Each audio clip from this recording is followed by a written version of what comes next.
Hello guys, hari ni kita akan buat satu lagi review DJI Osmo Action Cam dan unboxing, tengok apa yang ada dalam ni. So ini produk DJI Osmo. Alright, so Action Cam, okay, salah satu Action Cam yang berkualiti. Okay, so sini kita ada kode Action Cam. Okay, kita tengok situ. Okay, compact. Okay, datang sekali dengan hardcover. Okay, dia datang sekali dengan hardcover. Okay, lagi tengok apa lagi. Box ni kita ada, kami kita ada charger. Ada sini. Oh, cantik, satu case. Okay, satu case keluaran DJI. So dalam ni kita ada satu set bateri. Okay, screw. Alright, ini boleh cabut sebenarnya ni. Kita try. Yes, good. Kita boleh cabut. So yang ni kita screw ni kita pasang sini. Okay, so yang ni boleh pakai pada helmet. Lagi satu lagi extra. Okay, lagi extra. Semua dia ada barcode. Okay, disertakan dengan barcode. Okay, original.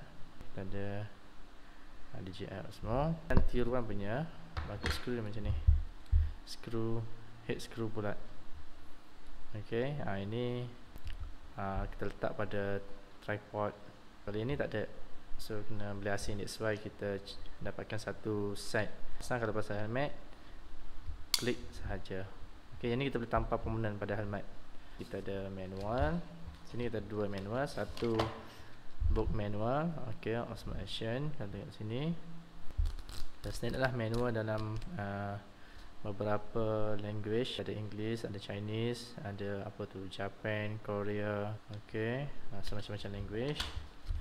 And then sini pun kita ada lagi set manual, warranty code. Untuk produk DJI Osmo ni kita ada warranty 1 tahun daripada DJI official. Okay, saya kecil je, compact. Okay, compact. So kalau dengan jam saya pun kurang lebih lah, panjang sikit je. Okay, senang bawa. Okay, material memang quality, high quality. So kita cuba buka lah, tengok dalam. Kita keluarkan. Dah masukkan bateri tadi. So senang, bateri dia set dengan cover terus. Okay, ni original set bateri. Okay, ada kat situ. So nak buka dia ada dua klik, satu klik sini and satu klik sini. So kita tarik saja, dia akan keluar bateri. Okay, so dalam kalau tengok sini, daripada bahagian dalam dia ada lagi barcode.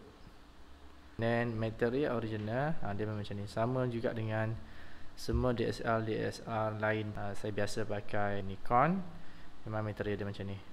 SD card slot, okay, dia kalau kita beli kat kedai memang SD card kena beli asing. So SD card kecil je dalam ni. SanDisk SD card 128 GB. Okay, speed up to 160 MB per second and low 90 MBs per second. Untuk recording kurang lebih 170 minit. Okay, masukkan just. Okay, klik. Macam tu je. Ada satu klik button sini, and then klik button display dan on off, and then klik button recording. Sini kita masukkan, tekan je. Okay, sini kalau dia tak masuk dia akan jadi warna merah. Set warna merah. So kita tengok sini, ada merah macam ni. So maksudnya bateri itu tak masuk fit. Okay, dia tekan je, automatik dia akan masuk. Maksudnya dah ready untuk guna. So kita akan pasang screen protector dulu. Okay, kita buka yang skrin depan.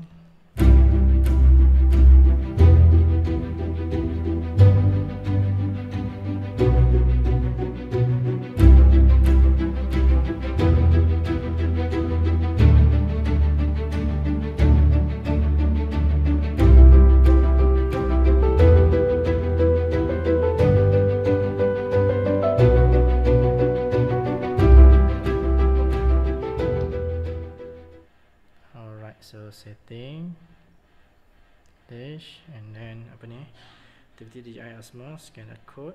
Okay, So view dia, kalau tengok setting, kita boleh tarik atas ni, akan keluar menu setting. Ini brightness, terangkan, so saya kurangkan sikit lah. Okay, and then kita ada lagi sini lock screen. Okay, screen lock. Okay, tarik dia macam tu. And then kita ada auto, okay, rotation. Okay, so kita buat auto. And then sini swap metering. Okay, lock AC, voice control. Okay, kita boleh buka voice control ni full front screen. Okay, sama ada nak full ataupun nak separuh je screen dia. So kita pergi kat setting tetapan dia untuk voice ni. Okay, boleh pilih voice control. Okay, kita on ke voice control. So dalam voice ni dia ada dua language saja, English dan bahasa Chinese. And then kita ada command list, manual yang telah ditetapkan dalam Osmo ni. Okay, dia ada start recording. So saya dah sebut start recording, sound suara. Okay, so ini kita tutup lah, so ganggu. And then snapshot ni kita ada banyak. Okay, ada banyak function sini. Maksudnya snapshot ni bila kita tekan di sini, apa function yang akan keluar. Tekan saja button merah ni. Contohnya kalau kita nak buat foto, kita letak pada foto. Okay, bila kita screen off, okay, bila kita tekan saja sini, automatic dia akan snap foto. Okay, saya letak sini, automatic snap.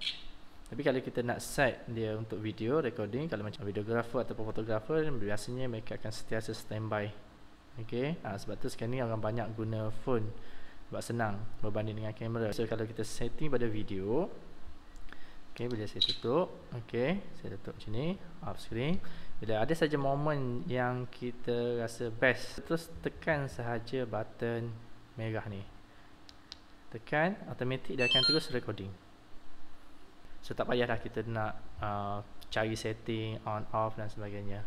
Okay, sama macam smartphone lah, kita slice saja, dia akan keluar terus kamera. Bila kita dah setting untuk recording, kita just klik saja button ni walaupun screen off, automatic dia akan terus recording. Kita nak stop, boleh stop saja.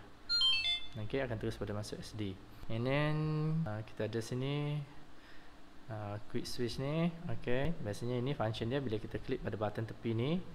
Okay, button tepi kita buat. Okay, video saya set pada 4K 25, bergantung kepada mode yang saya nak letakkan. And then wide noise reduction ni, dia function lebih kurang lebih macam iPhone. Okay, iPhone apa yang kita nampak itu yang keluar pada screen. Okay, beza dengan telefon-telefon yang lain. Telefon yang lain bila snap, reality lain. Bila snap, gambar nampak betul-betul flawless dan sebagainya. Tapi ni dia tak menipu. So kalau kita nak, dia akan reduce sikit. Okay, noise tu. Okay, sound boleh pilih sini medium, high, low. Okay, nak off pun boleh. Nak jimat bateri, boleh lah ambil medium. Tapi saya suka yang high performance. Okay, and then kita pergi sini pada face oriented exposure. Okay, biasanya sini macam kalau kamera, function pada kamera, single focus. Okay, single focus kamera, dia akan fokus kepada face kita. And then saya suka yang ni satu lagi, grid. Pada phone dia akan ada jala-jala petak tu. Professional pun akan guna. Okay, sebab kita nak hasilkan gambar geometri yang cantik. Okay, kadang-kadang orang salah faham bila tengok kita pakai grid tu, orang kata macam beginner. Tapi kalau you, sebab saya dah lama dah dalam fotografer juga, grid ni antara yang orang akan pakai lah. Okay, biasanya kalau you pasang stand, tripod dan sebagainya, kadang-kadang bila kita setting pada gambar tu, dia grid tu lah yang membantu kita nak dapatkan sudut yang tepat. Dan temperature ni ada, sini ada low dan high. Then screen auto sleep. Okay, kalau nak jimat buat 1 minit. Record screen off. Okay, record screen off kalau di pen, bergantung pada kita lah. Okay, kalau macam saya, kalau saya nak buat recording nanti, saya akan never. Kalau setting ni, biasanya kamera pun saya pakai DSLR. Pengguna-pengguna DSLR lebih suka kepada manual setting. Mungkin hasilkan gambar yang kreatif. Power off 5 minit highest sampai 15 minit. Okay, LED ni saya boleh pilih. Okay, sama ada nak on ataupun off. Contohnya kalau macam pukul 12 tengah hari, cuaca terang, biasanya ISO lebih kurang dalam 150 ke 250 sahaja cantik. So, saya fotografer dulu, saya akan offkan. So, saya akan tetapkan sendiri. Then kita di sini language. So sini ada banyak option language. Okay, so boleh tengok situ function tali. Kita ada date. Okay, so boleh tetapkan sini date. Dia sama macam iPhone. Okay, saya tak pasti phone lain macam mana, tapi saya biasa pakai iPhone. Tetapan tarikh dia sebiji macam iPhone punya style. Time pun sama juga. Okay, sama kita boleh pilih 24 hour. Okay, saya suka 12 jam je, senang. Tengoklah juga kalau saya buat outdoor, saya lebih suka kepada 24 hour. Sebab tu macam saya pakai ini pun, saya buat 24 hour. Ada format SD card. Okay, untuk format SD card, kalau yang baru nak mencubakan diri, ataupun maybe yang dah biasa guna, tapi selalu problem dia SD card dia kadang-kadang tak boleh nak read. Okay, bila kita transfer dalam laptop dan sebagainya, problem dia biasa yang jadi boleh menyebabkan SD card rosak tu. You all suka delete file. Bila you keluarkan SD card masuk dalam laptop, you delete file daripada laptop. So itu akan menyebabkan SD card rosak. Harga mahal sekalipun boleh cepat rosak. So cara dia, kita format dalam ni. Okay, format dalam kamera ni, tak kisahlah dia SLR ke ataupun camcorder ni ke. So you kena delete dalam ni. Okay, you jangan delete outside. So bila you delete outside, memori tu akan cepat rosak. Itu pengalaman saya lah, sebab saya dah pakai banyak. Walaupun saya pakai SanDisk pun, okay, sama juga, tak ada beza pun. Okay, so inilah ada belakang model. So nanti bila kita wifi bluetooth nanti, dia akan keluarkan nombor siri ni. Okay, so ada resolution info. Okay, so banyaklah. Yang best dia, screen dia sebiji macam Android. Okay, dia punya speed dia, touch screen dia memang high level. Ini screen dia memang laju. Okay, tengok situ. Okay, sini kita ada manual. Okay, sini dia ajar. Bagi sini screen, display, button start, and then quick switch button, touch screen, and then sini accessory. Ini kalau kita boleh buka sini, kalau kita nak pasang external MIC pun boleh pakai sini. Okay, and then pada lens depan pun kita boleh tukar. Okay, so cara masuk bateri, and then audio sound. Okay, filter cat. Okay, during use, bla bla bla bla. Okay, dan kita ada sini. Okay, so done. Seterusnya kita tengok tetapan setting. So macam mana. Okay, nak klik sebab dia touch screen. Touch screen dia, dia punya speed dia pada saya sama macam iPhone. Okay, sebab saya pun guna iPhone. Okay, tengok sini touch screen. Okay, so back semula. Okay, kita boleh pilih sini, klik pada HDR ni. Di sini loud recording macam tengok tadi. And then kita ada slow mo. Okay, kita ada HDR. Kita ada video biasa. Okay, video biasa ni biasanya resolution dalam 1080 HD. Okay, dia bukan HDR.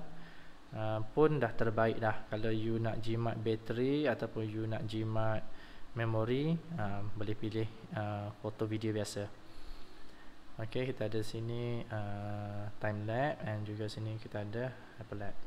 Untuk foto pula kita ada sini AEB, and then snap foto biasa, and then kita ada burst, and then kita ada satu lagi timer. Okay, custom ni kita boleh set. Yang ni saya kata kalau kita nak custom tadi sama ada, bila kita klik custom boleh tukar. SPN ni dia boleh speed pergi sampai 60 fps. Tetapkan kepada 4K, and then saya tetapkan sini kepada 25 fps. So rock, okay, so kalau pasti perasan sini, dan saya klik rock ni, dia akan bertukar. Okay, rock steady. Okay, so kita letak pada sini 4K, rock steady. Okay, done. Okay, okay, contohnya kalau kita recording untuk video, and then kita nak tetapkan ISO dia sama macam DSLR, so kita pergi saja tepi ni, slice tepi. So kita ada auto ataupun manual. Saya suka pergi kepada manual mode. Okay, so ISO dia yang bestnya dia boleh cecah ISO sampai 3200 ISO. macam DSLR yang saya cakap tadi. Kalau macam mana nak gunakan manual. Okey, untuk cahaya contohnya kalau kita sekarang ni jam saya 12.30 pagi. So 12.30 pagi biasanya kita guna ISO bukan dalam 100 ke 200 saja. ISO 400 ni biasanya saya akan gunakan bermula jam 4 sampai jam 6 kurang lebih. Okey, untuk ISO 800 ni biasanya saya gunakan bila dah maghrib. Okey, biasanya sampai daripada pukul 6. Tengok berkata cuaca, kalau mendung dah boleh guna 800. ISO 160 ni low light. Contohnya kalau kita pergi ke Melaka, okey, lampu banyak, so kita pakai 1600 ni memang video awesome, sangat awesome. 320 ni biasanya memang low light. Okey, untuk low light. Shutter speed pula. Okey, kalau biasanya shutter speed kalau kita guna ISO 100 tadi, saya lebih suka guna shutter speed average dalam 60-80 ataupun bawah daripada tu. Okey, 25 shutter speed ni, shutter speed 1/25 ni saya tak suka guna sangat. Kadang-kadang vibration. Okey, hasilkan gambar yang vibration, jadi kita akan pergi kepada, saya suka pada 60 ataupun 180. Sebab ini skrin jadi gelap ni sebab low light. Okey, jadi kalau saya naikkan ISO, tengok, kita boleh tengok sendiri. Okey, 3000 ni, okey, ni auto punya terang. Okey, sama macam function DSLR. Satu lagi, button bawah ni gambar macam recording ni, kita ada AW, sama ada kita nak buat underwater. Okey, klik saja underwater, keluar terus gambar ikan. Ini kita pakai apa dia, cover ini lah. Ataupun kita nak custom. Okey, nak custom pun boleh.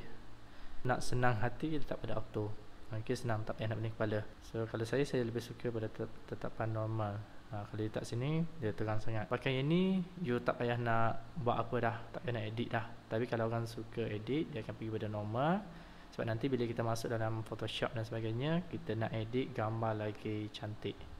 Okay, tapi bila you dah buat macam ni, ataupun you dah letak di light ni, okay, gambar dia dah convert sendiri dah.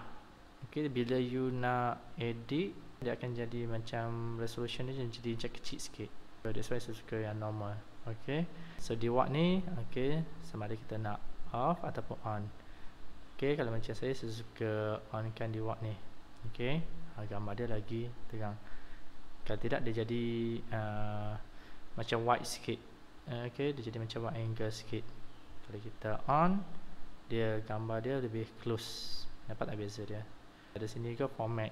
Okay, sama ada kita nak guna format MP4 ataupun movie. Sekarang ni kebanyakan kita guna format MP4. Senang nak convert. Okay, kalau format movie ni biasanya size tu akan jadi lebih besar sikit. Okay, so memori cepat habis. Okay, bergantunglah macam mana cara kita nak guna. Macam mana kita nak tengok view. Okay, problem dia sebab button sini memang tak ada, sebenarnya touchscreen. So macam mana nak view, kita slice saja.